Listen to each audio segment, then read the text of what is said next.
আগে বিশ্বজুড়ে ভয়াবহ রূপ নেয়া কোভিড-19 ফের নতুন রূপে ফিরে এসেছে। বাংলাদেশ সহ দক্ষিণ এশিয়ার বিভিন্ন দেশে শনাক্ত হয়েছে করোনার নতুন দুটো সাব ভেরিয়েন্ট XFG এবং XFC, যেগুলো ওমিক্রন JN.1 এর একটি উপশাখা। গত 24 ঘন্টায় 3 জনের দেহে প্রাণঘাতী করোনা ভাইরাস শনাক্ত হয়েছে। তবে এই সময়ে করোনায় কারোর প্রাণহানি হয়নি। পুরো মে মাসে আক্রান্তের সংখ্যা ছিল 50। দেশে এখনো পর্যন্ত করোনায় আক্রান্ত হয়েছে মোট 20,51,742 জন। দীর্ঘদিন পর গত বৃহস্পতিবার দেশে নতুন করে করোনায় একজনের মৃত্যু হয়েছে। দেশে এখনো পর্যন্ত করোনায় আক্রান্ত হয়ে মৃত্যুবরণ করেছে মোট 29,500 জন।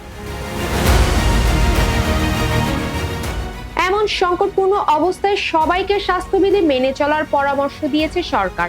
স্বাস্থ্য অধিদপ্তর থেকে পাঠানো করোনা বিষয়ক এক বিশেষ বার্তায় বলা হয়েছে, বিশ্বের বেশ কিছু দেশে কোভিড-19 এর নতুন ভ্যারিয়েন্টের সংক্রমণ বৃদ্ধি পেয়েছে। বয়স্ক মানুষ, দীর্ঘমেয়াদী জটিল রোগে আক্রান্ত ব্যক্তি, শিশু, গর্ভবতী নারী এবং যাদের শরীরে রোগ প্রতিরোধ শক্তি কম, তারাই বেশি ঝুঁকিপূর্ণ। এমতাবস্থায় মাস্ক ব্যবহার করার পরামর্শ দেওয়া হলো। নতুন এই ধরনটির সংক্রামিত করার ক্ষমতা অনেক বেশি হলেও রোগের তীব্রতা কম। তবে অসাবধানতা এবং অসচেতনতায় যে কোনো সময় বড় ধরনের ক্ষতি হতে পারে। তাই আমাদের সবাইকে যথেষ্ট সাবধান এবং সচেতন থাকতে হবে।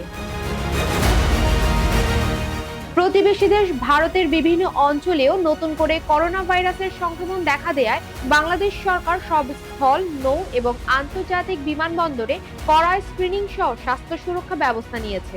এদিকে ঈদের ছুটির পরে ফিরতি যাত্রায় সংক্রমণ ঝুঁকি বাড়তে পারে বলে সতর্কতা জারি করেছে রেলপথ মন্ত্রণালয়। সচেতনতা, ব্যক্তিগত সুরক্ষা এবং স্বাস্থ্যবিধি মেনে এই পরিস্থিতি নিয়ন্ত্রণে রাখা সম্ভব বলে মনে করেন স্বাস্থ্য অধিদপ্তর।